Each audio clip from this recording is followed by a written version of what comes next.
Hello and welcome to another Cliff Reviews Art House. This time I'm reviewing the film Strange Darlings, directed by J.T. Mollner. So I somehow missed this film when it had its cinema release, but it was recommended to me in the comments on the channel, and I took the advice not to watch the trailer or read the reviews in advance, so I did watch it blind. I think you probably would call this movie as being in kind of grindhouse style, although I would say it does defy neat genre classification. It does have some really grisly moments. And when I started watching it, I thought, oh my, this looks like it's going to be a real horror film with extreme torture. I was really worried at the start that it was going to be like my experience of watching The House That Jack Built by Lars von Trier. I think this is a fantastic film, but I think it's horrible. I think it has such awful violence in that I found it a traumatic experience watching it.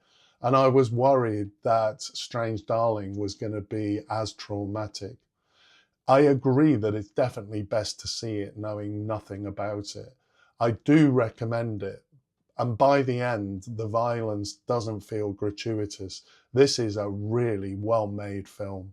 It's not a horror as such. I think it is more of a thriller, but it's definitely enjoying playing with its genre. There is constant tension in this film. It maintains a high level of anxiety in a really clever way. It looks amazing. There's a real 1970s aesthetic about this film. Very vibrant, saturated colors. There's a glare, there's light flares. It's kind of beautifully shot. There's an announcement at the beginning that the whole thing is shot on 35mm film.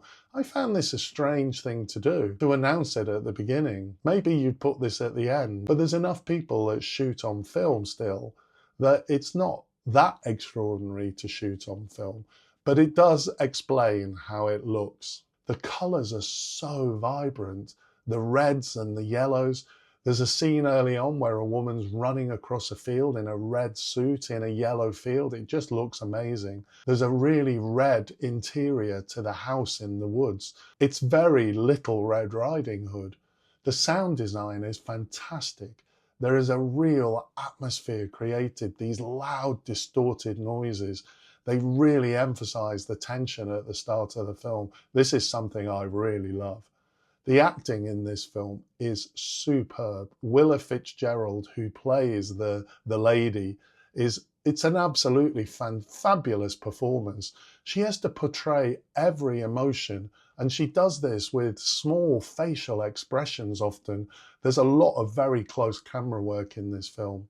The other lead, Kyle Gollner, the demon, his is a really intense performance too, very effective. The film's made in chapters, but it's not linear, it's shifted around, and it's really cleverly put together. It's like the pieces of a jigsaw that look one way early in the film, but then change when more context is seen later in the film. It's a satisfying story that really comes together after taking you on this journey. Thinking about the title of the film, Strange Darling, I think that does tell us something because it is a kind of strange love story. The couple meet and they're going to have sex, and this film does explore ideas around intimacy, love, BDSM, consent. This certainly isn't a film about conventional love.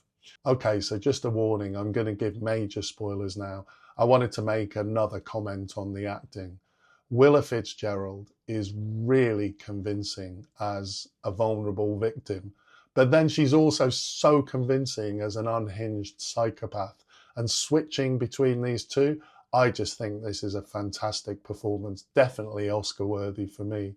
Kyle Gollner too, he's so convincing. When we think he's the bad guy, it's totally believable.